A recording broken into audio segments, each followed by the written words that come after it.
राधा वल्लभ श्री हरिवंश महाराज जी, आपके चरणों में दंडवत प्रणाम। महाराज जी, मैं एक स्टूडेंट हूँ। पढ़ाई के दौरान जब दूसरे बच्चों किसी प्रश्न का हल तुरंत कर लेते हैं और हमें उसी प्रश्न को समझने अथवा हल करने में समय लगता है, तो क्या महाराज जी बुद्धि भी क्या प्रारब्ध से मिलती है? हाँ। प्रारब्ध से तो मिलती है। पूर्व का तप और पुण्य प्रभाव काम करता है। उनका पुण्य प्रभाव जोरदार है तो उनकी बौद्धिक शक्ति प्रबल है। भाई, इतने 140 करोड़ जनसंख्या है, पर सबकी बुद्धि में अंतर होगा। एक जैसी बुद्धि तो नहीं होगी ना। भक्तों में एक जैसी बुद्धि नहीं है, सिद्धों में एक जैसी नहीं है, उसमें भी अंतराय होता है। तो इसलिए तप, भजन, पाप, अधर्म, इनका प्रभाव होता है। तो तप भजन से पूर्व अभी पाप कर रहा है, लेकिन पूर्व का तप और भजन तो बहुत तीव्र बुद्धि होगी। लेकिन वो तीव्र बुद्धि यदि इस जीवन में भगवान की प्राप्ति न कर पाए तो किस काम की। बौद्धिक शक्ति पुष्ट करने के लिए हम केवल प्रारब्ध ही के अधीन न रहें। अगर इस जन्म में हम ब्रह्मचर्य का अधिक से अधिक संग्रह करें, पवित्र आहार करें और भगवान का नाम जप करें, तो भगवत कृपा से बहुत प्रवीण बुद्धि हो सकती है। कालिदास जी के चरित्र में आता है कि वो एकदम, लेकिन जगदम्बा की कृपा हो गई तो या देवी सर्वभूतेषु बुद्धि रूपेण संस्थिता नमस्तस्यै नमस्तस्यै नमस्तस्यै नमो नमः। अम्बा प्रसन्न हो गई तो कालिदास कवि हो गए। ऐसे बड़े बड़े महापुरुषों के भी विषय में आता है। भगवान के लिए एक श्लोक आता है कि मूकम करोति वाचालम पंगुम लंघयते गिरिम यत् कृपा तम हम वंदे परमानंद माधवम। जो सरस्वती को भी बुद्धि प्रदान करते हैं वो श्री भगवान है। सरस्वती जी की भी एक सीमा युक्त बुद्धि है, असीम तो भगवान का ज्ञान है। तो अगर हम भगवान के आश्रित हो जाएं और नाम जप करें और ब्रह्मचर्य का सेवन करें, पवित्र आहार, तो निश्चित बुद्धि प्रवीण हो जाएगी। अभ्यास से। हाँ, नाम जप करो ना तो बुद्धि जैसे जैसे दर्पण है, अब उसमें मल लगा है तो उसकी क्षमता अंदर है, पर मल के कारण खो गई, हमारा प्रतिबिंब साफ नहीं दिखाई देगा।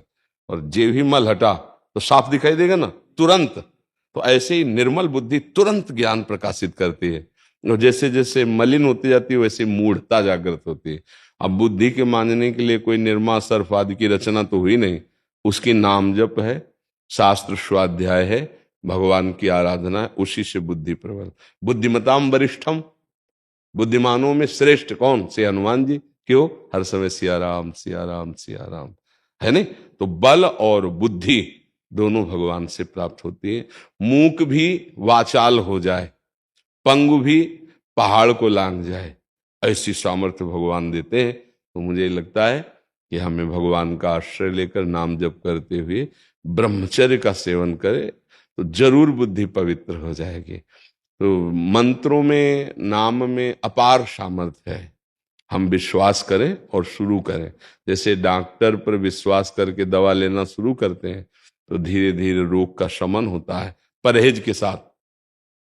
ऐसे यदि हम संत सदगुरुदेव की बात मानकर नाम जप करना शुरू करें तो निश्चित मंगल हो जाएगा, निश्चित।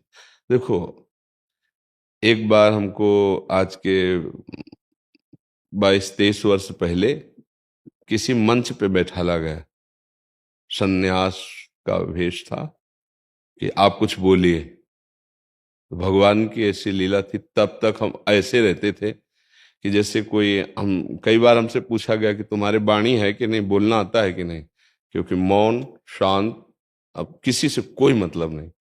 अब हमें बैठाला गया कि आप कुछ बोलिए। तत्काल हृदय में कि अगर कुछ बोले तो फंस जाओगे, क्योंकि अगली बार फिर बैठा लेंगे। 2-4 बार नाम कीर्तन करवाया, हम कहा हम अपनी वाणी को विराम करते हैं, तो हंस दिए सब मंच में, क्योंकि एक भी शब्द नहीं बोला। हमको अपना आंतरिक प्रकाश बढ़ाना। और जब देखो उनको बुलवाना हुआ तो अब इतना बुलवा रहे हैं कि देखो, 4 बजे से सत्संग 4:15 से शुरू होता है, अभी तक होकर कभी लगे अब 8:30 8:45 इसमें बज जाएंगे। तो भगवान मूकम करोति वाचालम, वो जब बुलवाना, वो जब ज्ञान देंगे ना, तो सब। ब्रह्मा को भी ज्ञान भगवान ने ही दिया है। ज्ञान समुद्र भगवान है। हमें लगता है आश्रित हो जाओ, नाम जप करो और किसी से द्वेष ना करो। कोई कितना भी बुद्धिमान हो, वो एक प्रकृति के ही क्षेत्र में बुद्धिमान, तो तुम परमात्मा से जुड़कर उससे ज्यादा बुद्धिमान हो सकते हो, नहीं हो सकते?